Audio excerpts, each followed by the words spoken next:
تو لیکن اس پر وہ مضبوطی پیدا نہیں کرتا، اس پر وہ پریکٹس نہیں کرتا، تو اس وجہ سے ان میں کمزوری پائی جاتی ہے۔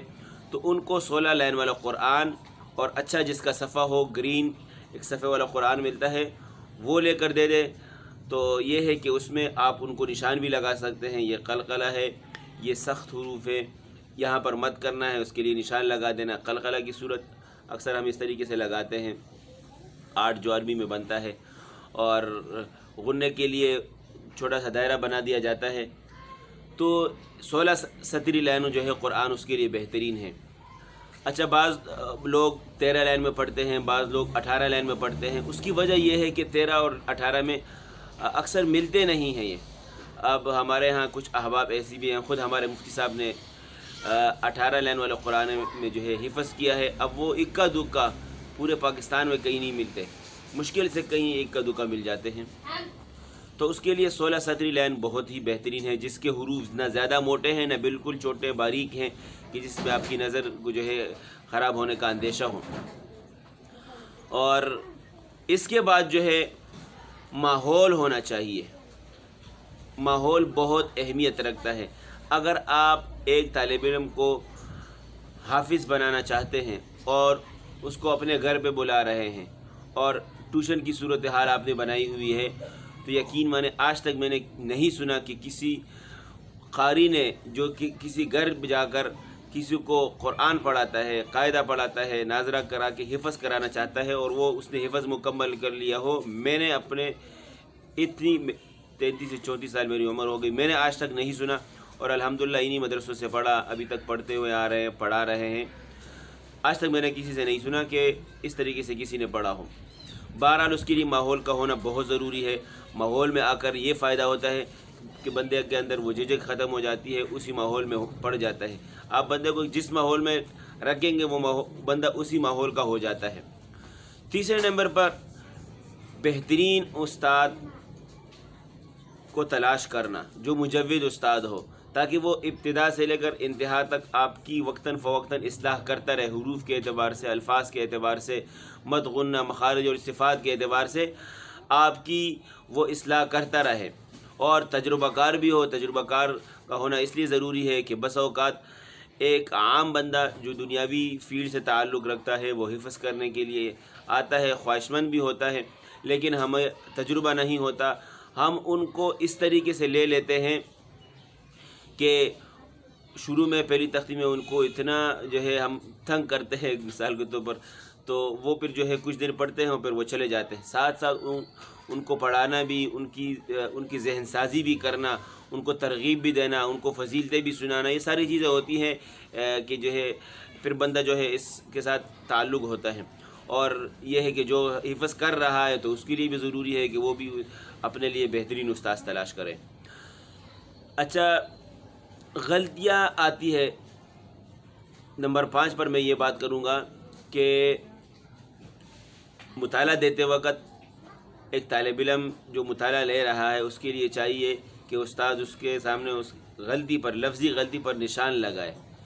یہ نہ ہو کہ آپ نے مطالعہ صحیح نہیں سنا یا سنا بھی غلطی، اس پر غلطی پر آپ نے نشان نہیں لگایا اور وہ پھر آگے چل دیا، کل کو جو ہے وہ صبح سنا رہا ہے تو وہ غلطی جس طریقے سے اس نے یاد کی وہی سنا رہا ہے، تو یہ غلطی زبان میں پختہ ہو جاتی ہے، پھر اس کی اصلاح کرنا بہت مشکل ہو جاتا ہے۔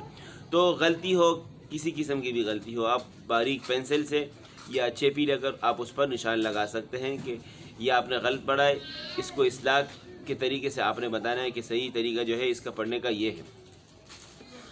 اچھا، حفظ کرتے ہوئے ساتھ ساتھ آپ ان کو متشابہات کی بھی نشاندہی کرتے رہیں کہ مثال کے طور پر مشابہات ہوتا کیا ہے، بسا اوقات طلباء کو سمجھ میں بھی نہیں آتا، تو آپ اس کی نشاندہی کر دیا کریں۔ مثال کے طور پر میں ایک لفظ آپ کے سامنے بتاتا ہوں، جیسے سورۃ الانشقاق میں آتا ہے اِلَّا الَّذِينَ آمَنُوا وَعَمِلُوا الصَّالِحَاتِ لَهُمْ أَجْرٌ غَيْرُ مَمْنُونٍ۔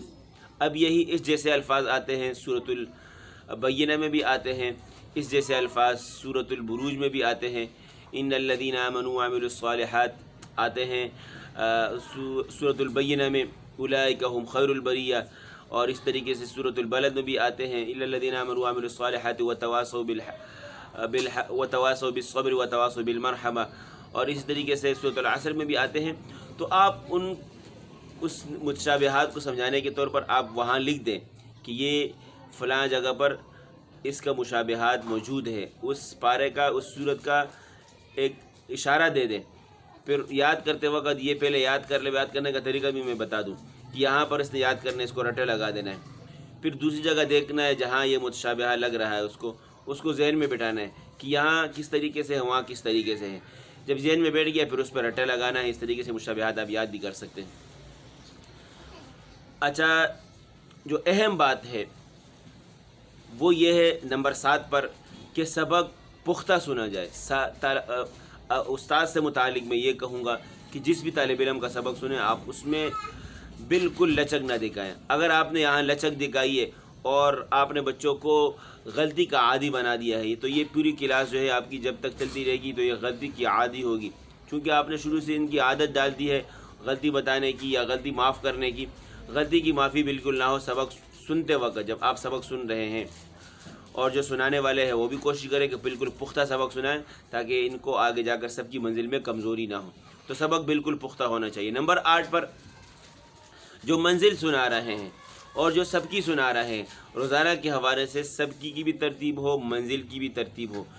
بلکہ میں تو یہ کہوں گا کہ جو ناظرہ کر رہے ہیں ان سے متعلق بھی میں اب پچھلے دنوں ہمارے ایک ساتھی ہیں انہوں نے ایک جگہ کی کارگزاری سنائی کہ وہاں جب میں گیا، ان کے چونکہ تقریباً 3-4 دن ہو چکے تھے، تو انہوں نے بتایا کہ وہاں ناظرہ میں بھی سب کی منزل کی ترتیب ہے. اس کا فائدہ یہ ہے کہ بچے کی زبان بالکل رواں ہو جاتی ہے، بالکل رواں ہو جاتی ہے، ناظرہ اس کا مضبوط ہو جاتا ہے. دوسرا فائدہ جو سب سے بڑا ہے کہ اگر کسی ناظم کو، ادارے کے کسی بڑے کو شکایت ہے کہ بچے آپ کی کلاس میں بیٹھے رہتے ہیں اور خاموش بیٹھے رہتے ہیں، تو اس کے لیے بہترین طریقہ کار یہ ہے کہ 2 بچوں کی آپ جوڑی لگا دیں جس طریقے سے آپ حفظ میں لگاتے ہیں، اور ان سے کہہ دیں کہ آپ نے بلند آواز سے پڑھنا ہے، مجھ تک آواز پہنچانی ہے، سب کی کو پیرا لگانا ہے. ایک پڑھے دوسرا سنے. اس کی ترتیب یہ ہے کہ جو آپ ان دونوں کے درمیان فاصلہ رکھیں تاکہ ان کو بچوں کو باتیں کرنے کا موقع نہ ہو، اور وہ پڑھے گا اور استاد بھی سنے گا، کان لگائے 3-4 جوڑیاں ہوں گی، اور جو سننے والا ہے لازمی بات ہے وہ سنے گا. تو اس طریقے سے منزل بھی ان کی جوڑیاں لگا دی جائے تو سب کی اور منزل پختہ سنائے، بلا ناغہ اور پختہ سنائے. اور نمبر 9 پہ جو اہم بات ہے، شاید کسی کی جو ہے توجہ اس طرف ہو کہ جس قرآن میں آپ نے حفظ کیا ہے، مکمل کیا ہے، اس قرآن کا آپ کے پاس ہونا، موجود ہونا، مرتے دم تک آپ کے ساتھ ہونا ضروری ہے. اس کا فائدہ، وجہ کیا ہے؟ اس کا فائدہ یہ ہے کہ جس قرآن میں آپ نے حفظ کیا ہے، گردان کیا ہے، تو اس میں آپ کی غلطیاں لگی ہوئی ہوتی ہیں. تو جب بھی آپ اس قرآن میں پڑھیں گے تو آپ کے سامنے وہ غلطیاں آئیں گی، اور آپ کو فلاں وقت بھی یاد آئے گا کہ جس وقت مجھ سے یہ غلطی ہوئی تھی. اگر آپ نے اس غلطی میں کسی استاد سے پٹائی کھائی ہے تو آپ کو وہ وقت، پرانا وقت بھی آپ کو یہ یاد دلائے گا. اور دوسرا یہ ہے کہ ایک یادگار کے طور پر آپ کے پاس پڑا رہے گا کہ یہ ناظرہ سے لے کر حفظ سے لے کر گردان تک، تجوید تک، یہ قرآن ایک ہی قرآن میں نے پڑھا اور میرے ساتھ رہا ہے. اور پہلا جو ہے میں فائدہ اس کا بتا چکا ہوں. حفظ نمبر 10 پہ حفظ مکمل کر لینے کے بعد جو میں بہت ضروری سمجھتا ہوں کہ گردان کا ہونا بہت ضروری ہے. میں پہلے بھی اس کے متعلق ایک ویڈیو بنا چکا ہوں کہ حفظ کر لینے کے بعد گردان نہ کرنا ایسا ہے جیسے کہ ایک بندے نے عمارت کھڑی کی، کمرہ بنا، 4 دیواری کھڑی کی اور اس کے اوپر چھت نہیں رکھا، چھوڑ دیا ویسے بغیر چھت کے. تو اس کا فائدہ کیا ہے؟ نقصان ہی ہوگا. بارش ہوگی تو پورا جو ہے کمرہ اس کا گیلا ہو جائے گا. نہ دھوپ سے رکاوٹ ہے اس میں، نہ بارش سے اس میں رکاوٹ ہے. تو گردان کا کرنا انتہائی ضروری ہے. 1 سال تو اس کے لیے فرض سمجھے. اگر آپ کے پاس ٹائم ہے اور آپ اسی فیلڈ سے تعلق رکھتے ہیں، آگے آپ نے درس نظامی نہیں پڑھنا، تو آپ 2 سال بھی گردان میں لگا سکتے ہیں. یہ آپ کے ضائع نہیں جائیں گے. بس بعض اوقات کچھ لوگ کہتے ہیں کہ آپ اس میں وقت لگا رہے ہیں، ضائع کر رہے ہیں، تو اس کو ہم ضائع نہیں کر سکتے. اچھا، نمبر 11 پہ گردان مکمل کر لینے کے بعد آپ کی کیا ترتیب ہونی چاہیے؟ اکابر قرآ، ہمارے اکابر حضرات اس سے متعلق کہتے ہیں کہ گردان مکمل کر لینے کے بعد روزانہ کے حوالے سے ایک حافظ کے لیے روزانہ 3 پارے پڑھنا ضروری ہے۔ روزانہ ایک حافظ قرآن کے لیے 3 پاروں کا پڑھنا ضروری ہے، یہ کم درجہ ہے، اس سے کم کی تو بالکل رعایت نہیں ہے۔ 10 دن میں آپ کا قرآن مکمل ہو جانا چاہیے۔ بعض لوگ 2 کے بھی رائے دیتے ہیں، لیکن 3 اگر آپ پڑھیں گے پورے دن میں، آپ کے یہ پورے 1 گھنٹہ لگے گا، زیادہ ٹائم نہیں لگے گا، تو یہ آپ کی روزانہ کی ترتیب ہونی چاہیے۔ اچھا، اس کے بعد 12ویں نمبر پر آپ کی روزانہ یعنی کہ ہر سال رمضان المبارک میں تراویح میں قرآن سنانے کی ترتیب ہونی چاہیے۔ اگر آپ چاہتے ہیں کہ قرآن مضبوط ہو، یہ میں ان احباب سے متعلق باتیں کر رہا ہوں جو چاہتے ہیں کہ ہمارا قرآن مضبوط ہو، تو ہر سال آپ کی تراویح سنانے کی ترتیب ہو۔ اچھا، 13واں نمبر پر اور آخری بات جو میں عرض کرنے لگا ہوں کہ اگر آپ قرآن سنا رہے ہیں تراویح میں، اکثر دیکھا گیا ہے کہ سنانے والے سناتے ہیں اور اپنے پیچھے سماعت کے لیے سننے کے لیے کسی کو نہیں کھڑا کرتے ہیں، اور اپنے اوپر اعتماد ہوتا ہے یا اعتماد نہیں بھی ہوتا، ویسی ہی ان کی ترتیب چلی آ رہی ہے۔ یہ تو بہت بڑی غلطی ہے، کیونکہ انسان خطا کا پتلا ہے، اس سے غلطی ہو سکتی ہے۔ پھر قرآن کریم میں ہے، ہم اس کو نماز میں پڑھ رہے ہیں، پھر ہمارے پیچھے کتنے سارے مقتدی کھڑے ہوتے ہیں، تو بغیر سماعت کے آپ کبھی بھی قرآن نہیں سنائیں۔ ایک سامع کا ہونا ضروری ہے، 2-3 کا میں اس لیے نہیں کہوں گا کہ پھر اس میں سنانے والے کے لیے مشکلات پیش آتی ہے، آگے میں جو ہے بات عرض نہیں کرتا۔ بہرحال جو بھی سنا رہا ہے اس کے لیے ضروری ہے کہ وہ اپنے پیچھے سماعت کے لیے ایک بندہ ضرور رکھے جو پختہ حافظ ہو اس سے متعلق، تاکہ وہ جو ہے جو بھی غلطی آئے وہ اس کی اصلاح کرے اور اس کو غلطی بتائے۔ تو یہ 13 چیزیں تھی حافظ قرآن کے لیے جو چاہتا ہے کہ میرا قرآن مضبوط ہو۔ درمیان میں نے کچھ باتیں ایسی بھی کی ہیں جو اساتذہ سے متعلق ہے، اور کچھ باتیں ناظرہ اور قاعدہ سے متعلق بھی کی ہیں، تو امید کرتا ہوں آپ کو فائدہ ہوا ہوگا اس سے۔ اسی کے ساتھ میں اجازت چاہتا ہوں، اپنا خیال رکھیے گا۔ السلام علیکم ورحمۃ اللہ۔